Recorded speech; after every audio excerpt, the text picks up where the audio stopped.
Good morning students. Welcome to our third video of science. Chapter number 1, the living world adaptation and classification. Let us see adaptation in animals. Animals like dog, hen, cat, pigeon, parrot, fish are found around us. There are differences in their habitat, food habits and body structure. Come, let us do comparative study of them. Dog lives on land. It feeds on foodstuffs like meat, bhakri, milk, chapati. It has vertebral column. Bird does not have wings and gills. Dog has a tail. Cow lives on land. Cow feeds on hay. Cow has vertebral column. It does not have wings and gills. Duck. Duck lives in water. It feeds on small fishes and worms. Duck has vertebral column and wings but does not have gills. Duck also have tails. Fish lives in water. Algae and small worm is its food. It has vertebral column, gills and tail but it does not have wings. What differences do you see between terrestrial and aquatic animals? See, terrestrial animals have hair on their skin but aquatic animals do not have hair on their skin.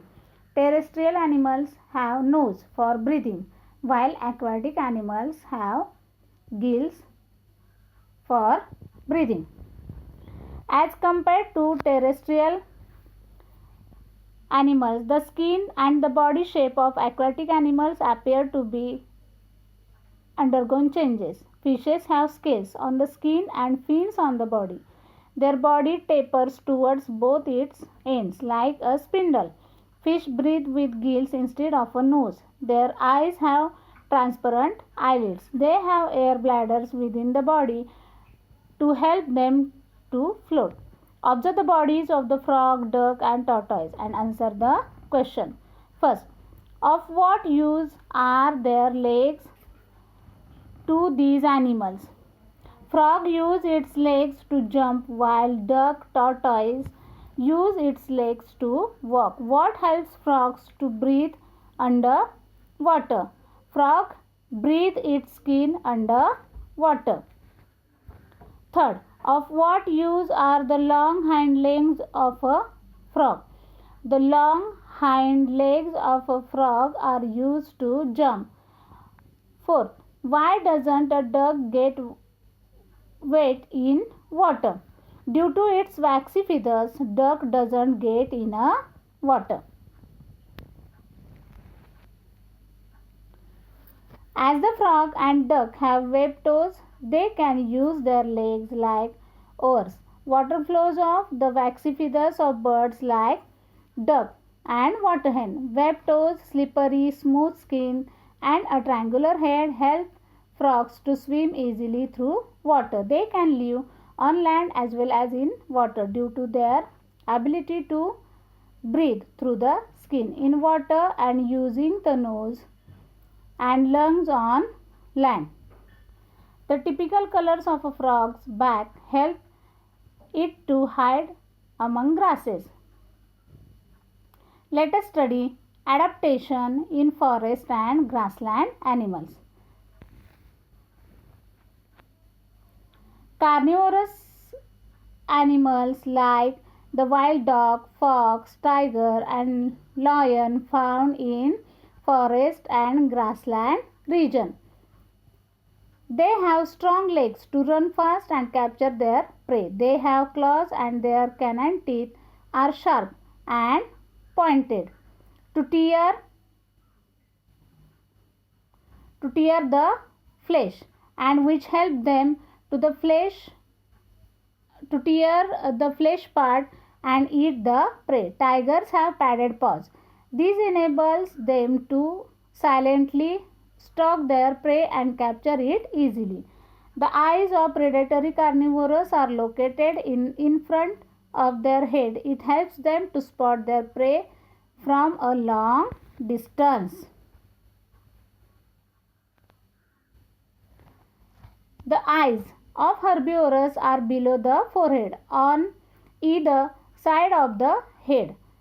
This gives them wide angle vision which helps to protect them from predators. Their legs are long and tapering with strong hooves which enables them to run fast, taking long leaps. Their long and freely moving ears can receive sounds from long distances and different directions. Deer and blackbucks have colors that merge with their surrounding. Their teeth are strong and chewing tough plant material. Now let us see the adaptation in desert animals.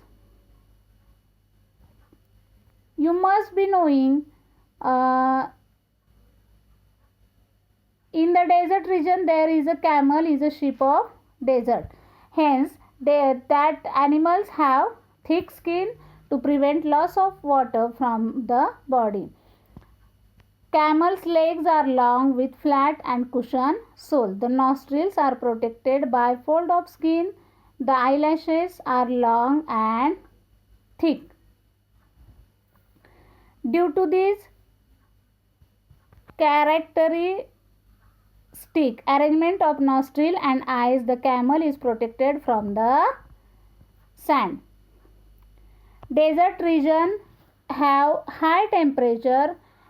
Due to this high temperature, rats, snakes, spider, lizard in deserts live in deep burrows during daytime and are active at night.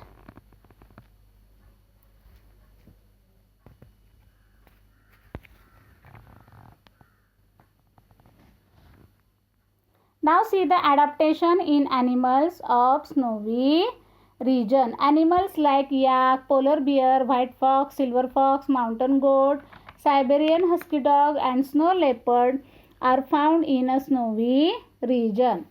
It snows heavily in this region and there is extreme cold. To protect themselves from cold, these animals have long thick hair on their skin.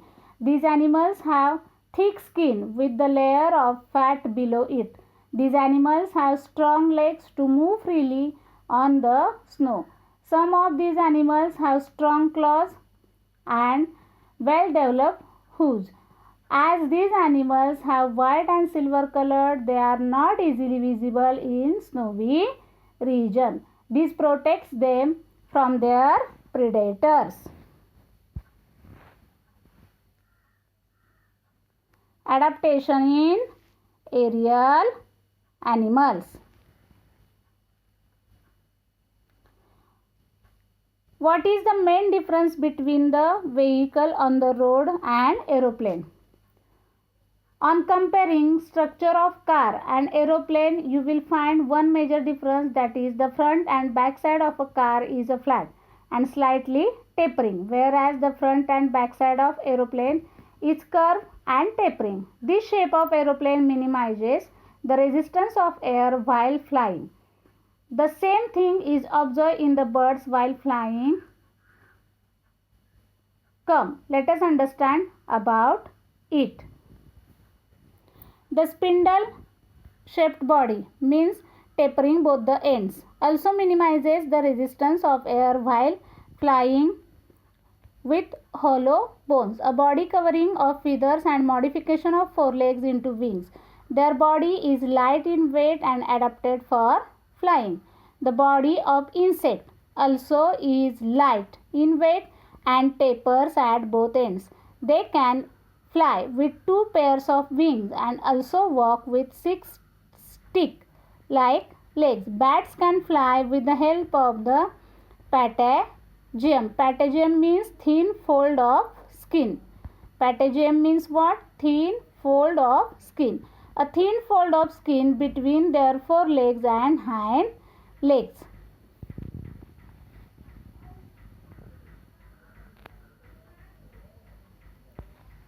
Now see the adaptation in reptiles. Which Observe from a distance how snakes and earthworms creep. Which organs do they use for creeping? Are there any special changes for that purpose? These animals do not have their legs. They use their muscles to creep. Therefore, snake is covered with scale while the earthworm has stiff bristle-like structure for the movement. Snake is covered with scale while the earthworm has stiff bristle-like structure for movement. Animals like house lizard, garden lizard, crocodile use their muscles for creeping. Similarly, they show adaptation in skin, soles of feet, body color. For example, the house lizard and monitor lizard have claw, toes and thin soles, whereas snakes have a scaly skin. Adaptation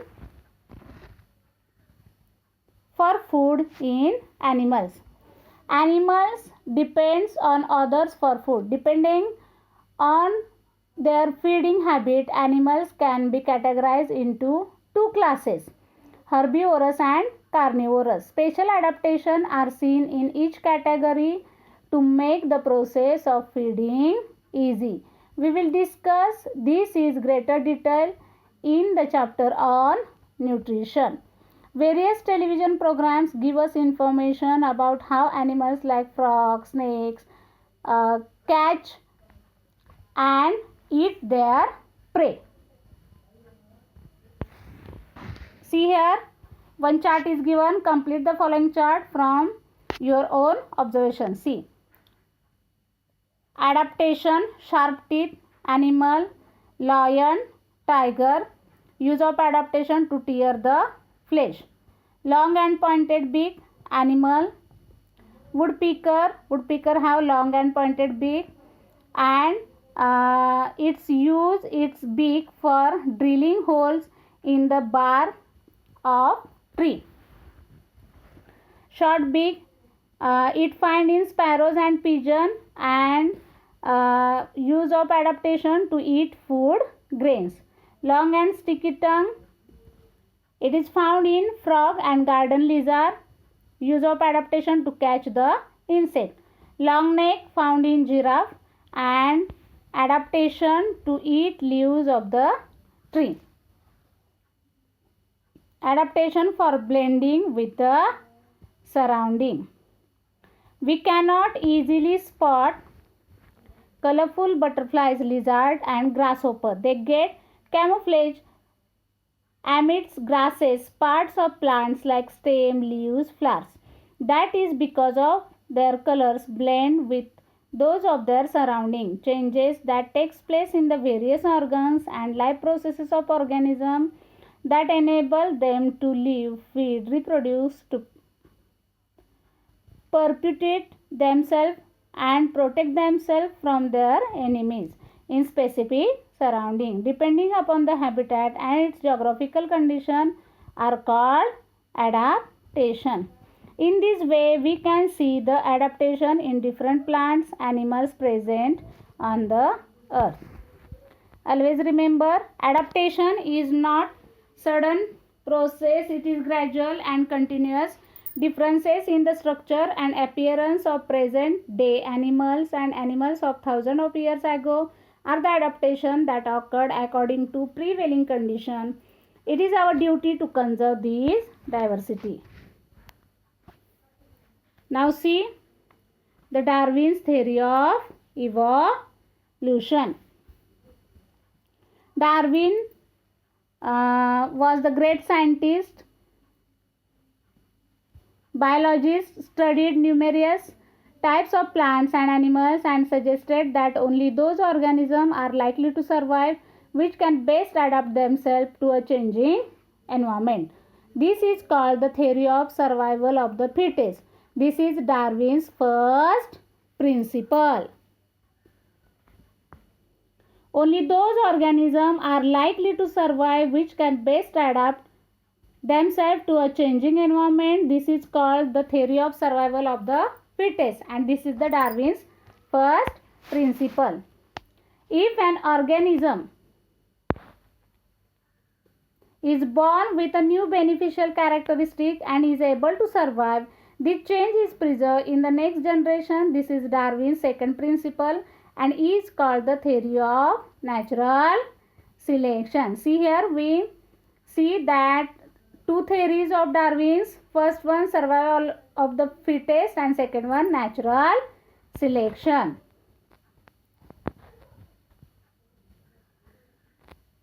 Now see the classification of living organism. After the study of Darwin's theory of evolution, now let us understand the classification. Why are living things classified? Which are the criteria used for classification of plants and animals? It is difficult to study and remember all the organisms in this diverse living world. At the same time, classification helps in this respect. Different scientists have used different criteria and independently classified plants and animals. In hierarchy is formed in the classification that starts with kingdom Animalia or kingdom Plantae. Further groups and subgroups are formed depending upon basic similarities and differences. This is called the hierarchy of classification. See the chart.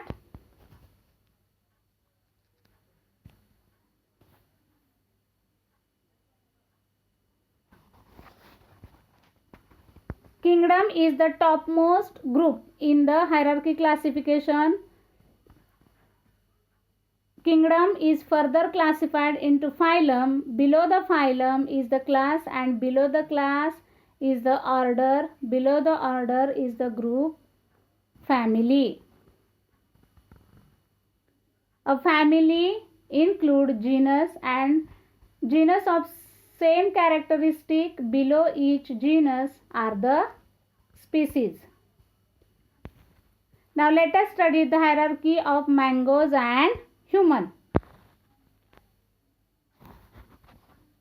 Mango, kingdom Plantae. Human, kingdom Animalia. Mango phylum Anthophylla. Human phylum Chordata. Mango class Dicotyledonea. Human Mammalia. Mango order Sapindales. Human primates. Family Anacardiaceae. Human family Hominidia. Mango genus Mangifera. Human Homo. Species Indica and human Sapien.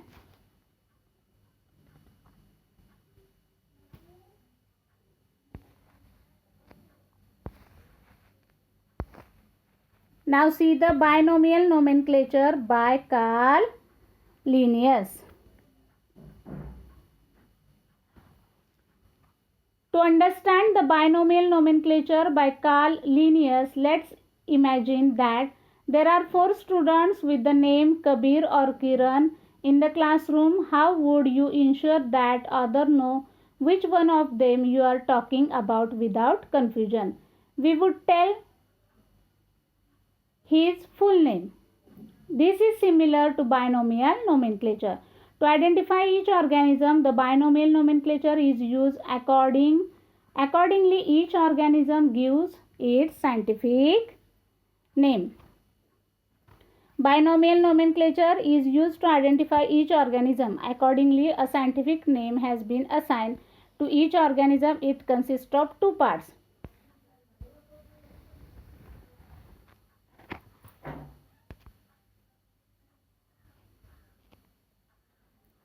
First part is genus and second species. All identified organisms have been assigned a binomial name as per the guidelines of the International Code of Nomenclature. All the organisms of a species are so similar that irrespective of differences in color, height, habitat, and habits. They can reproduce among themselves and from new individuals like themselves. For example, all domestic cats in the world belong to the same species. The same is true in the case of animals like hen, cow, dog, and plants like mango, wheat, maize. Following are the some examples of organisms from kingdom Plantae and Animalia classified by the binomial method of nomenclature. Living things, dog scientific name Canis lupus familiaris, cow Bos taurus, Hibiscus rosa sinensis, Java sorghum bicolor. See, the 29 April is observed as World Frog Protection Day. Killing or harming frogs is prohibited by the Wildlife Protection Act.